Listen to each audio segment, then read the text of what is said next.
It's March 28th, 1891, and another remarkable event is about to be uncovered by Arion, Rebecca, and Olly, the Retrospectors. So it was on this day that a bold and bespectacled 40-year-old choirmaster from Birmingham became the world's first weightlifting champion. Edward Lawrence Levy stood 5'4" tall and weighed only 150 pounds, but he knocked the world's best weightlifters into a cocked hat, all 6 of them. And he really did look exactly the way you would expect. He's got this sort of barrel chest and he's got this massive moustache. But then, as you say, he's got these tiny little John Lennon glasses, which are sort of out of character with the rest of him. Sorry, I completely disagree that he looks exactly like you would expect. If you ask me, what did the first winner of the International Weightlifting Championship look like? I would not be imagining a 40-year-old Jewish guy from Birmingham. I'm a 40-year-old Jewish guy from London, right? I have absolutely no chance whatsoever of winning the weightlifting championship. And 40 then was like 60 now in 1891. True. The current world champion is 30. Maybe it's the moustache. Maybe it is the big handlebar moustache. The moustache is completely what you would anticipate. This was the era of the gentleman amateur, and he was a man of very diverse passions. Not only was he the choir director of his synagogue, he had also been a schoolmaster, he was a star of amateur theatricals in the Birmingham area, and he was also the historian of the Midland Conservative Club. This was a time when you could really dabble in a lot of things.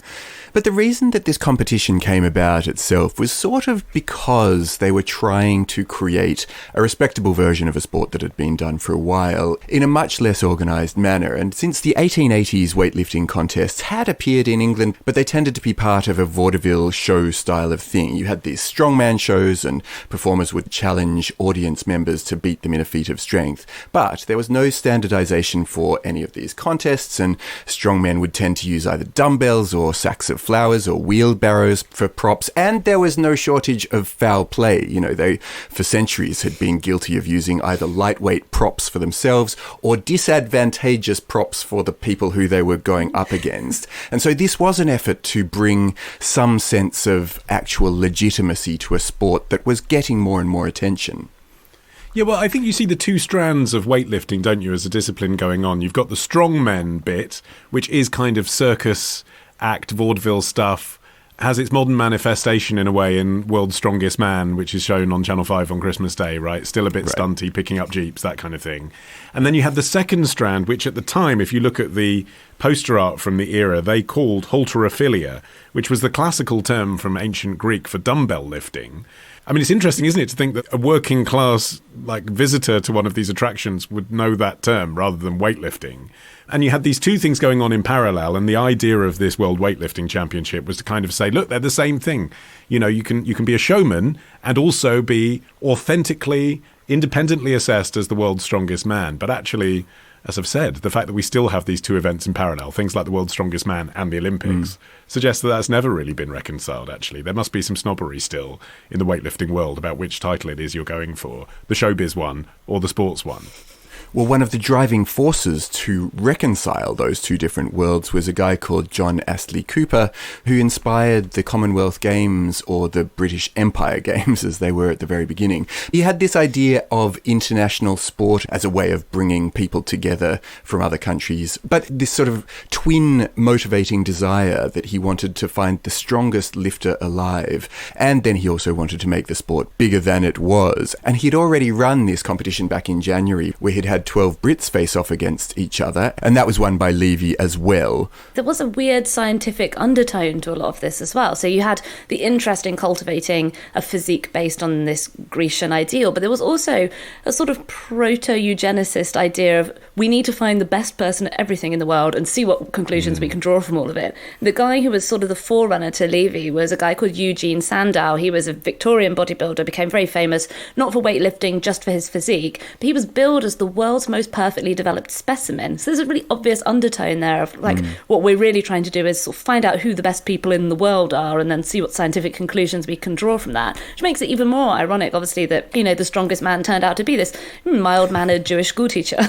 Sandow's an interesting one, actually, because he came to prominence through the challenges where someone on stage would challenge people in the audience to see if they could be stronger than him. But he wasn't the guy on stage. He was someone who came up through the audience, Sandow, and then built a reputation for himself as, like, his big trick was he'd lift, I think they called it the human dumbbell or something. He'd lift 2 people either side of his dumbbell, which sounds like a great trick for a 3-minute end to a variety show, but I don't know how you get an hour and a half of theatre out of it. I don't know. They must have been absolutely drunk, mustn't they, to go and watch that for a whole night? You've really got to build up to the human dumbbell trick, haven't you? What was his patter? I don't know. But also, he's the guy who gave what they called then muscle display performances, which was basically posing. Like what we associate now, if you think of the Victorian strongman in the leopard leotard doing the stupid poses, that's him. That's based on him. Like if you're into your muscle worship stuff, that's the pose they still do, isn't it? All that kind of pouting and posing and clenching. I know I said this in the episode about Jules Léotard, but if you look up pictures of these strong men posing as well.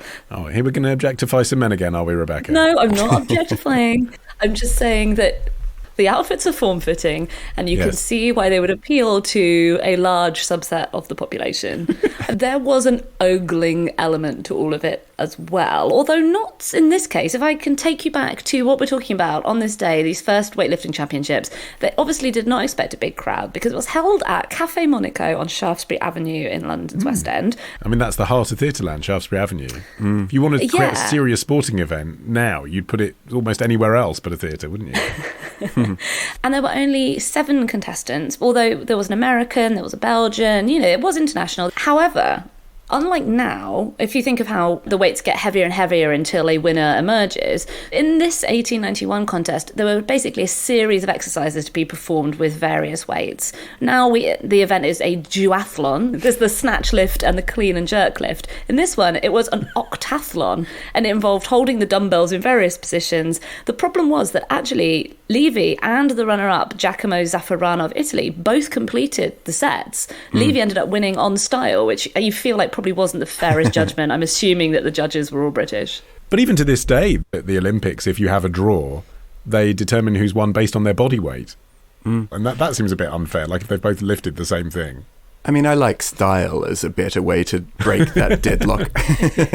But actually, the event on this day was the dumbbells event, and the event a few days later was where they introduced the barbell. And prior to this double header, most events had really focused on dumbbells, and it was really like the innovation of this contest was the introduction of barbells, even though they were reported on far less. Yeah, to the extent that I couldn't actually find records of what was lifted in the barbell event, because I thought, I'll go and see what it was, and then I'll compare it to modern day ones.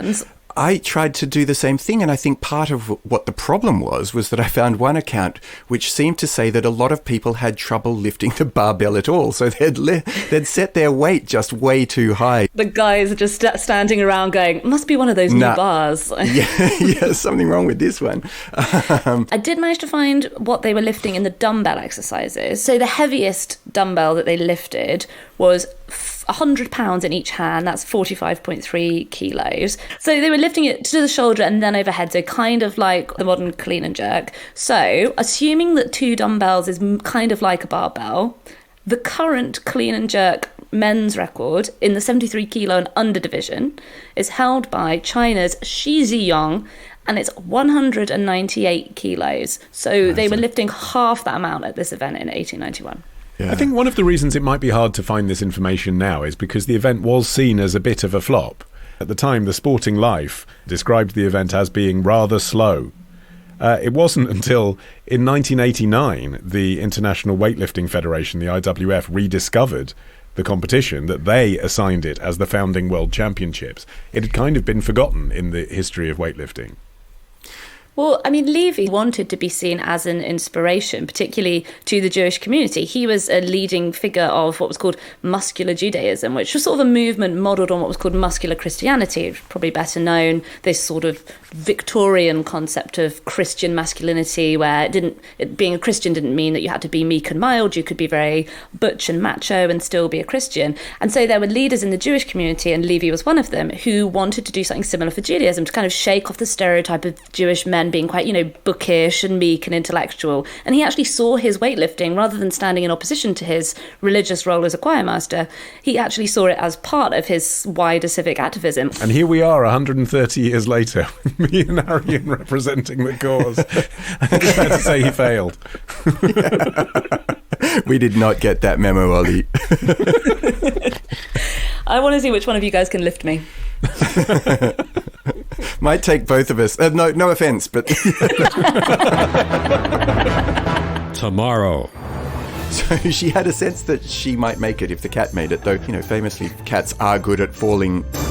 Love the show? Support the show. Patreon.com/retrospectors. Part of the Acast Creator Network.